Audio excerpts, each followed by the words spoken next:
Magandang araw! For today's video ay nagluto nga po pala ako diyan ng nilagang kari ng baboy at namigay muli ako ng simpleng regalo sa mga bata.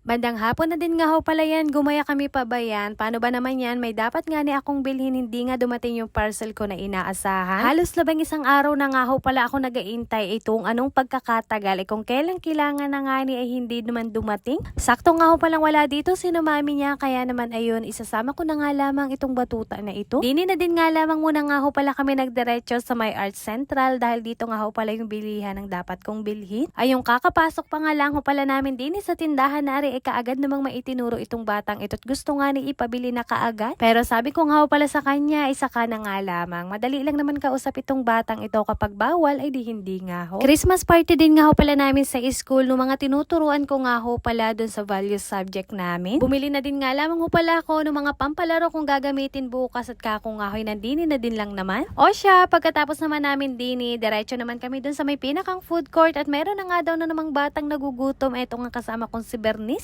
Binili ko na nga lamang ho siya nitong lagi niyang gustong bilhin kapag nandini sa bayan. Eto nga ho palang siomay. Eto naman nga ho pala yung para sa akin. Bumili nga lang ako ng shawarma at kako nga ho. Medyo napapaibig ako dito. O diba, hindi naman halatang gutom itong batang ito. Talaga naman nga ning sinamual na rin siomay. Ay kako nga ho, baka siya ay mabilaukan pa. Agad din naman nga ho pala kami nagdiretso dito sa may Emma Supermart para bilhin nga ho pala yung mga dapat pa naming bilhin. Nabanggit ko nga ho kanina, Christmas party ng mga bata. Kaya naman ayun, bibili din nga ako dito ng pailan-ilang mga meriendahin nila. At ayun, fast forward kinagabihan, buti na lang meron akong katulong dito sa pag-aasikaso, kaya naman ayun, mabilis ko na din lang nayari. Simple lang naman itong ipapamigay ko sa mga bata at talaga namang magagamit din naman nga ni sa pang-araw-araw nila. Bali 20 katao lang naman nga ho pala yung pagbibigyan ko nito dahil dun nga ho pala sa school pinaghati yung babae at lalaki. At mga lalaki nga ho pala yung napunta sa akin. Eto, simpleng bagay lang naman ito ang maibibigay ko sa kanila, pero para sa akin ay tuong malaki na at talagang masaya din naman yung puso ko. Kagaya dati, isa din talaga ako sa mga batang gustong makatanggap ng mga pinamimigay, kagaya na nga lang ng mga candy, ay di ayun nga ako'y tuwang-tuwa na no. Pero ang mas nakakatuwa ay ako na ngayon pala yung nagbibigay. Alam nyo, kapag nagbibigay ako, lalo na sa mga bata, ay sobrang saya ng puso ko kasi alam ko kahit simple lang yun ay talagang tuwang-tuwa na sila. Alam nyo, mas masaya kapag sa mga bata nagbibigay dahil nga ni, doon nyo hindi mapapakinggan yung mga ganito ganyan, na ganito lang yung mabibigay nila. Bagamat hindi man nga sila makapag-thank you, makapagpasalamat, yung ngiti nga lamang, yung saya na nakikita ko sa kanila ay okay na sa akin yun. O siya, nandito na nga ho pala ako sa school at ayun nga, at malapit din lang naman ito sa amin kaya kako madali din lang naman makapunta. Pero nagpati din talaga ako sa tricycle at kako nga ho'y meron ako mga biyabit ay mahirap naman kung lalakarin ko nga lamang. Pagkarating nga ho pala namin dito, kaagad-agad na din kami nagdiretso dito sa pinakang room at kako nga ho'y medyo kaunting oras lang naman kami at meron nga lang 45 minutes. Medyo kokonti din lang talaga yung oras na nakalaan, pero anong gagawin natin, yun nga na yung policy dito sa school kaya dapat sumunod tayo. Dinali-dali ko na din lang talaga ito para nga ho pala maibigay ko yung dapat kong maibigay sa kanila. At ayun naman, nakapagpalaro pa din ako ng dalawa. At ayun, natapos yung aming oras, dito na din nga ho pala kami nagdiretso para magmerienda, magkwentuhan at mag-sharing ng mga nangyari.